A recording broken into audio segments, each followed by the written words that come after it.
ప్రేక్షకులకి ఆ లలితాంబిక అమ్మవారి అనుగ్రహం పరిపూర్ణంగా కలగాలని కోరుకుంటూ మనం ఈరోజు చెప్పుకోబోయేటువంటి టాపిక్ ఏమిటంటే 12 లగ్నాల వారికి కూడా ఏ గ్రహం పాడైతే ఎటువంటి ఇబ్బంది వస్తుంది, ఏ గ్రహం ఎటువంటి పరిహారం చేసుకుంటే మీకు ధన సంబంధించిన విషయమా, లేకపోతే లైఫ్లో ఎదగలేకపోవడమా, వృత్తా, వ్యాపారమా, సంతానమా, వివాహమా అనేటువంటిది ఒక్కొక్క దాని గురించి తెలుసుకుందాం. అందులో మరి ఇవేమీ లేని వాళ్ళు ఉంటారు, జాతచక్రం తెలియని వాళ్ళు, నక్షత్రం రాశి తెలియని వాళ్ళు, వాళ్ళకు కూడా ఏం చేసుకోవాలనేది వీడియో ఆఖరిలో చెప్తాను. వీడియో ఆఖరి వరకు చూడండి. కన్యా లగ్నము, కన్యా రాశి. మీకు కన్యా లగ్నం వారికి మీకు ఉండేటువంటి బలం ఏమిటి అంటే మీకు మేనేజింగ్ స్కిల్స్ బలంగా ఉంటాయి. అంటే ఎట్లాంటి సిచ్యువేషన్ అయినా సరే మేనేజ్ చేయగలుగుతారు. మేనేజింగ్ పెట్టిన పేరు కన్యా లగ్నం.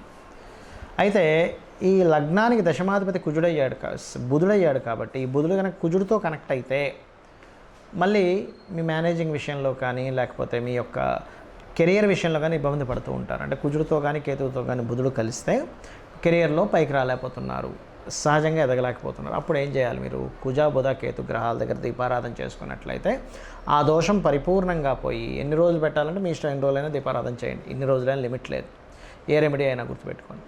అప్పుడు మీకు కెరియర్ పరంగా బాగుంటుంది. అయితే ధన భాగ్యాధిపతి ఒక్కడే అయ్యారు కాబట్టి శుక్రుడు బాగున్నారంటే తండ్రి ద్వారా ధనప్రాప్తి వస్తుంది, లేదా టీచింగ్స్ ద్వారా, అందమైనటువంటి వస్తువుల ద్వారా, బ్యాంకింగ్స్ ద్వారా, ఫైనాన్స్ ద్వారా, వీటి వల్ల వస్తూ ఉంటుంది. అదే శుక్రుడు పాడయ్యాడు మీకంటే ఏ కేతువుతోనే కలిశాడు శుక్రుడు వెళ్ళి, లేదా పాపగ్రహాలతో కలిశాడు. ఒకటే గుర్తుపెట్టుకోండి, పాపగ్రహాలతో కలవడము, పాప కత్తెరలో ఉండడము, నవాంశలో పాడవడము, లేదా అంశచక్రాలు ఎక్కడో పాడైనప్పుడు ఇబ్బంది వస్తుంది ఎప్పుడు కూడా. సో అలాంటప్పుడు మీకు ధనప్రాప్తి కలగక మీరు ఇబ్బంది పడుతున్నారు బాగా. అప్పుడు మీరు అర్థం చేసుకోవాల్సిన విషయం ఏంటంటే శుక్రుడు పాడయ్యాడు. శుక్ర, కేతు, రాహు, కుజ గ్రహాల దగ్గర దీపారాధన చేసినట్లయితే మీరు ఖచ్చితంగా ధనప్రాప్తి పొందుతారు, ఫైనాన్షియల్గా ఎదుగుతారు. అన్ఎక్స్పెక్టెడ్గా సిబ్లింగ్స్ ద్వారా అన్ఎక్స్పెక్టెడ్గా అకారణంగా మీరు లైఫ్లో టర్నింగ్స్ జరుగుతుంటాయి సిబ్లింగ్స్ వల్ల, లేదా మిస్కమ్యూనికేషన్స్ వల్ల, ఆవేశపూరితమైన కొన్ని నిర్ణయాలు తీసుకోవడం వల్ల. అందుకని ఈ విషయాల్లో జాగ్రత్తగా ఉండాలి మీరు. అయితే ఇక్కడ సిబ్లింగ్స్ వల్ల ఎక్కువ ఇబ్బంది పడుతున్నారంటే దీని అర్థం కుజగ్రహం పాడైంది. సో కుజుడు కనుక పాడయ్యాడు మీకు సిబ్లింగ్స్ ద్వారా ఇబ్బంది పడతారు. అందుకని ఏం చేయాలి? కుజ, శని, రాహు గ్రహాల దగ్గర దీపారాధన చేస్తే ఆ దోషం పోతుంది. ఇక్కడ ఒకటి ఏంటంటే మీరు ఎప్పుడు కూడా ఈ గురుగ్రహం ఎంత బాగుంటే మీకు అంత స్థిరమైనటువంటి విద్య కానీ, అంత చక్కటి గైడ్ చేసేటువంటి హస్బెండ్ కానీ, మీకు హస్బెండ్ ఆర్ వైఫ్ మీ లైఫ్లోకి వస్తారు.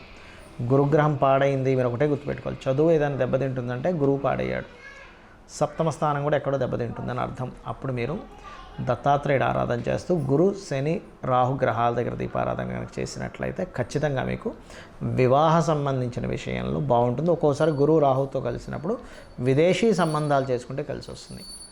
అయితే ఇక్కడ స్త్రీ సంతాన యోగం కన్యాలగ్నంలో పుట్టిన వారికి కొంత ఎక్కువగా ఉంటుంది అందరికంటే పోల్చుకుంటే.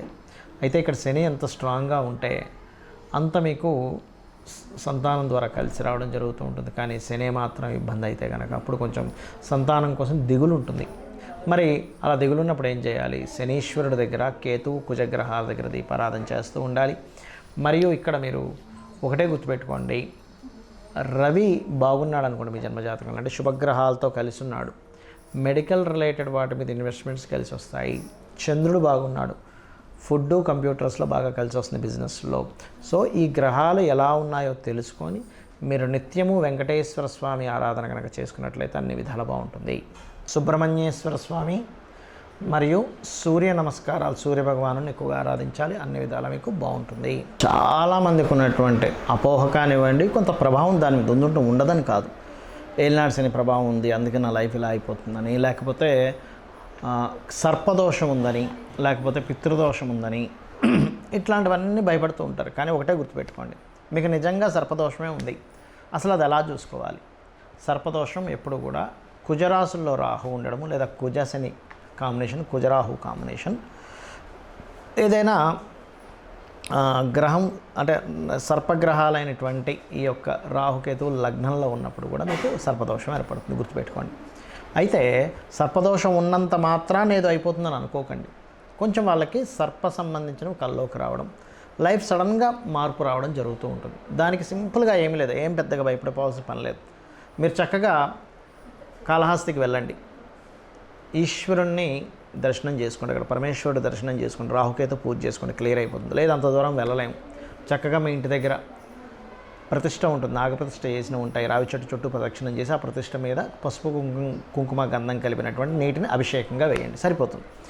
అలా కాదండి కాలసర్ప దోషం ఉందండి అంటూ వస్తుంటారు నా దగ్గరికి. అసలు కాలసర్ప దోషమే ఉండదు ఆ జాతకాలు. ఇంకోటి ఏంటంటే కాలసర్ప దోషం కాలానికి అప్లై చేయమన్నారు, జన్మజాతకానికి కాదు. అయితే చాలామందికి అది ఎలా చూసుకోవాలని కూడా డౌట్ వస్తూ ఉంటుంది. అది ఏమిటంటే చాలా సింపుల్. రాహు కేతు ఎప్పుడు కూడా సమసప్తకాల్లో ఉంటారంటే రాహు మేషంలో ఉంటే కేతు తులలో, లేదా రాహు వృషభంలో ఉంటే కేతు వృశ్చికంలో, రాహు మిథునంలో ఉంటే కేతు ధనస్సులో, ఇలాగ 1/7 యాక్సెస్లో ఉంటారు. ఇలా రాహుకేతువులు ఉదాహరణకి మేషంలో రాహు, తులలో కేతు ఉంటే వన్ సైడ్ అంటే మేషం నుంచి తుల మధ్యలో అన్ని గ్రహాలు పడ్డం, లేదా ఇటు మేషం నుంచి ఇటువైపైనా అటువైపైనా అన్ని ప్లానెట్స్ ఒకవైపు పడిపోయి ఈ రాహుకేతులు వన్ సైడ్ ఎటువంటి ప్లానెట్ లేకపోతే దాన్ని కాలసర్పదోషము అంటారు. అన్నిటినీ కాలసర్పదోషం అంటారు. చాలామంది తెలియక అసలు తెలియని విషయాలకి ఇది కాలసర్పదోషం ఉందని చెప్తే పాపం అది పట్టుకొచ్చి ఏమంటే నాకు కాలసర్పదోషం ఉందంటే నా లైఫ్లో నేను ఎదగలేకపోవడానికి కారణం ఇదా అనుకుంటారు. నేను చెప్పేది ఒకటే గుర్తుపెట్టుకోండి, 140 దేశాల యొక్క ప్రెసిడెంట్ల జాతకాలను నేను చూశాను. వాళ్ళ జాతకాల్లో కాలసర్పదోషం ఉంది. మరి వాడు ప్రెసిడెంట్ ఎలా అయ్యాడు అనేది ఒక్కసారి మనం ఆలోచించాలి. అంటే కాలసర్పదోషం ఏమీ కూడా మనల్ని ఏమీ ఆపేయదు. మెగాస్టార్ చిరంజీవికి కూడా ఉంది కాలసర్పదోషం. అలా అంటే ఆయన ఏమీ చిన్న వ్యక్తి, అది మనం అర్థం చేసుకోవాలి. ఇక మరొక విషయం, ఇక్కడ అనవసరమైన భయాలు పెట్టుకోకుండా ఏలినాటి శని నడుస్తుంది, అర్ధాష్టమి శని నడుస్తుంది, అష్టమి శని నడుస్తుంది, ఏం భయపడక్కర్లే.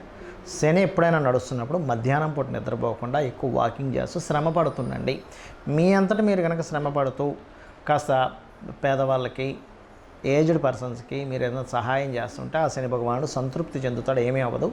శనివారాలు తైలాభిషేకం చేసుకోవడము, నువ్వులతో తయారు చేసినటువంటి ఉండల్ని పంచడము, లేకపోతే నువ్వులు దానంగా ఇవ్వడము, ఇవి కనుక చేస్తే చాలు, ఇంకేం అక్కర్లేదు. ఆటోమేటిక్గా అంతా క్లియర్ అయిపోతుంది. ఏలినాటి శని, అర్ధాష్టమి, అష్టమి శని సమయాల్లోనే సీఎంలు పీఎంలు అయ్యారు. నరేంద్ర మోడీ గారు కావచ్చు, జగన్ కావచ్చు, మన చంద్రబాబు నాయుడు గారు కావచ్చు, స్వర్గీయ ఎన్టీ రామారావు గారు కావచ్చు, ఈ సమయాల్లోనే అయ్యారు, గుర్తుపెట్టుకోండి. అంటే శనేమి మనల్ని ఎదగడానికి ఎక్కడ ఆపడు, శ్రమనిస్తాడంతే. ఇక పితృదోషాలు, మాతృదోషాలు, స్త్రీశాపాలు ఇవన్నీ అలా ఏర్పడతాయి. శుక్రుడు పాడైతే స్త్రీశాపం. అప్పుడు ఏం చేయాలి? స్త్రీల ద్వారా ఇబ్బంది వస్తున్నప్పుడు వాళ్ళతో కొట్లాడకూడదు. నేను పూర్వజంలో చేసిన కర్మ అనుకుని అమ్మవారిని ప్రార్థించుకోవాలి, శ్రీమాత్రే నమః అనుకోవాలి. పితృదోషాలు ఏర్పడ్డాయి, అమావాస్య నాడు స్వయంపాకం ఇవ్వాలి పెద్దలకి. అదేవిధంగా మాతృదోషం ఏర్పడింది, తల్లితో ఏదో ఇబ్బంది ఏర్పడడం, తల్లి యొక్క బాధ్యతలు మీరు చూసుకోవడం జరుగుతుంది. అలాంటప్పుడు కూడా శ్రీమాత్రే నమః బ్రహ్మాండంగా పనిచేస్తుంది. ఇది అర్థం చేసుకొని మీరు జ్యోతిష్శాస్త్రం అంటే ఒక వెలుగుని చూపించేది కానీ భయపెట్టేది కాదు. కాబట్టి ఈ రకంగా మీరు కనుక తెలుసుకొని వెళ్తూ మీ పర్సనల్ చార్ట్లో గ్రహాలు ఒక్కొక్కరికి ఒక్కో రకంగా పనిచేస్తుంది. ఒక నక్షత్రం వాళ్ళందరికీ ఒకలాగే జరగాలని లేదు, ఒక లగ్నం వాళ్ళకి అందరికీ ఒకలాగే జరగాలని లేదు. ఎందుకంటే వీళ్ళు పుట్టిన సమయానికి వాళ్ళు పుట్టిన సమయానికి గ్రహాల్లో తేడా ఉంటుంది.